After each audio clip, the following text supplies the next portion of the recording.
Hello viewers, आज हम business studies के चैप्टर 1 का एक छोटा सा टॉपिक कवर कर रहे हैं, that is introduction. Chapter 1 is nature and significance of management. Introduction में हम ये पढ़ने वाले हैं कि कैसे सभी ऑर्गेनाइजेशंस को सक्सेसफुली अपने गोल्स अचीव करने के लिए मैनेजमेंट की ज़रूरत पड़ती है।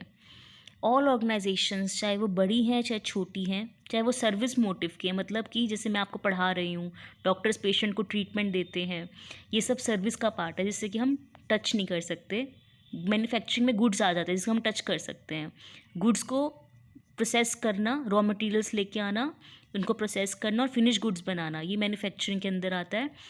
और बेटा प्रॉफिट और नॉन प्रॉफिट, प्रॉफिट ऑर्गेनाइजेशन जिनका मेन मोटिव है प्रॉफिट कमाना, जिनका मेन मोटिव सोशल वेलफेयर है, वो सभी ऑर्गेनाइजेशन, कोई भी ऑर्गेनाइजेशन हो, सभी को अपने गोल्स सक्सेसफुली अचीव करने के लिए एक प्रोसेस के थ्रू निकलना पड़ता है। That process is called management. Management क्या होता है? मैनेजमेंट होता है ताकि हम टाइमली अपने ऑब्जेक्टिव्स को अचीव करें। टाइम का मतलब इफेक्टिवली अपने गोल्स को अचीव करें और एफिशिएंटली अचीव करें। एफिशिएंटली मतलब खर्चा कम करके। अगर आप खर्चे बढ़ा दोगे तो आपका सेल्स प्राइस ज़्यादा होगा। खर्चा मान लो 10 रुपये है और आपका सेल्स प्राइस फिर 12 रुपये है, खर्चा कम होगा। अगर आपका 8 रुपये खर्चा आएगा तो उससे फ़ायदा क्या होगा कि 10 रुपये का बन गया सेल्स प्राइस और ज़्यादा लोग आपसे खरीदेंगे, आपके बिज़नेस से खरीदेंगे, क्योंकि 10 रुपये हो गया पेन। पहले पेन 12 रुपये का था तो 10 रुपये हो गया, ज़्यादा लोग खरीदेंगे। पहले 10 लोग खरीद रहे थे वो पेन, अब 20 लोग खरीदेंगे, तो अब 200 रुपये हमें फ़ायदा हो गया, मतलब 80 रुपये का हमें फ़ायदा हो गया। ठीक है, तो मैनेजमेंट से हमें फ़ायदे होते हैं।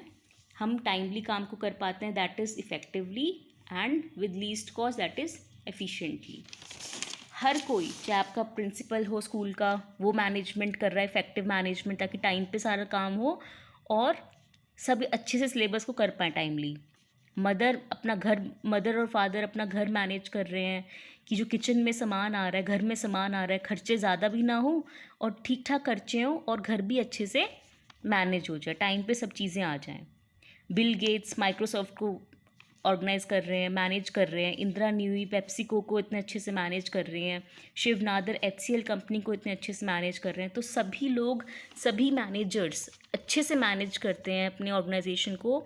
अपने जो चीज़ें आपके पास हैं और जो लोग आपके पास हैं उनको इस तरह से ऑर्गेनाइज करना, मैनेज करना कि इफ़ेक्टिवली टाइम पे सारे काम हो और कम खर्चे में सारे काम हो।